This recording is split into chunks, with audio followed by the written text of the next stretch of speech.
IPL এর অকশনে unsold, Pakistan super লিগে unsold. Mustafizur রহমানের টি-20-র কার্যকারিতা নিয়েই আসলে প্রশ্ন উঠে গিয়েছিল।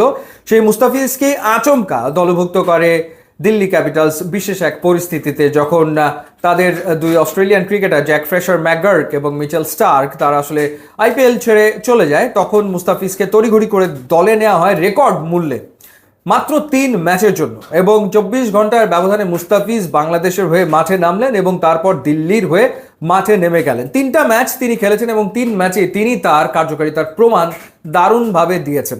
সো এই 3 ম্যাচে তিনি উইকেট নিয়েছেন 4টা। লাস্ট যে ম্যাচটা পাঞ্জাবের বিপক্ষে তিনি খেললেন, সেই ম্যাচে তিনি তিনটা উইকেট নিয়েছেন। ইনফ্যাক্ট উইকেটের সংখ্যা 4 হতে পারত। একেবারে শেষ বলে যদি স্টয়নিজের ক্যাচটা মুস্তাফিজ না ফেলতেন তাহলে উইকেট হয়ে যেত 4টা। আরিয়াকে তিনি আউট করেছেন, এছাড়া তিনি আউট করেছেন শশাঙ্ক সিংকে এবং তিনি আউট করেছেন মার্কো জিয়ানসেনকে, এবং একই সাথে তিনি সাকিব আল হাসানকে টপকে গেছেন। আইপিএলে সাকিব আল হাসানের উইকেটের সংখ্যা হচ্ছে 63, এবং যদি ভুল না করে থাকি 71 ম্যাচ খেলে 63 উইকেট নিয়েছেন সাকিব আল হাসান, এবং মুস্তাফিজ তাকে ছাড়িয়ে গেলেন। মুস্তাফিজের ঠিক এই মুহূর্তে আইপিএলে উইকেটের সংখ্যা হচ্ছে 65। 60 ম্যাচে 65 উইকেট নিয়েছেন কাটার মাস্টার মুস্তাফিজুর রহমান। এবং এই সিজনের 3 ম্যাচ, সেই 3 ম্যাচে তার যে ইকোনমি রেট সেটা হচ্ছে 7.90। তার ওভারঅল আইপিএলের যে ইকোনমি রেট সেটা হচ্ছে বেটার, 8.13।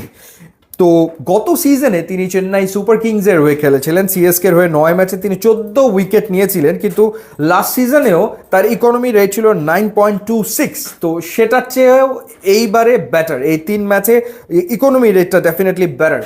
সো আইপিএলের আবহের সাথে মানিয়ে নেওয়ার জন্য খুব সময় তো এবার আসলে মুস্তাফিজ পাননি, তড়িঘড়ি করে আসতে হয়েছে, এসেই খেলতে নেমে যেতে হয়েছে।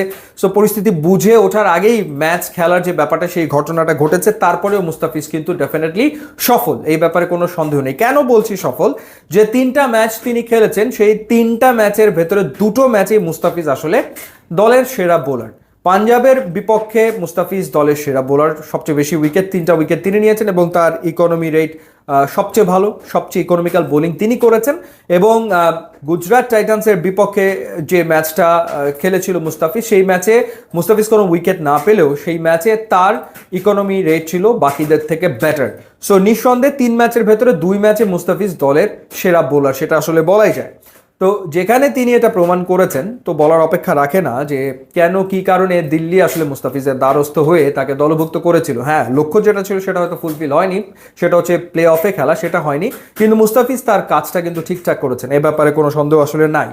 এখন দেখার ব্যাপার, মানে নেক্সট সিজনে মুস্তাফিজ আসলে আইপিএলে খেলবেন, আমার মনে হয় যে সেই সম্ভাবনা প্রবল হয়ে উঠেছে, এবং সেটি আসলে মুস্তাফিজের এই পারফরমেন্সের কারণে। এই 3 ম্যাচে তিনি যেভাবে করে পারফর্ম করেছেন, তাতে করে নেক্সট সিজনে তিনি যদি না খেলেন তাহলে আসলে আবার অবাক হতে হবে যে মুস্তাফিজ কেন খেলছেন না। সো এমন হতে পারে যে দিল্লি তাকে রেখে দিতে পারে, দিল্লিতে হয়তো তিনি নেক্সট সিজনে খেলবেন বা অন্য কোনো টিমে, বাট মুস্তাফিজকে আইপিএলের নেক্সট সিজনে দেখার সম্ভাবনা আসলে ভীষণ রকম উজ্জ্বল হয়েছে, এ ব্যাপারে কোনো সন্দেহ আসলে নাই।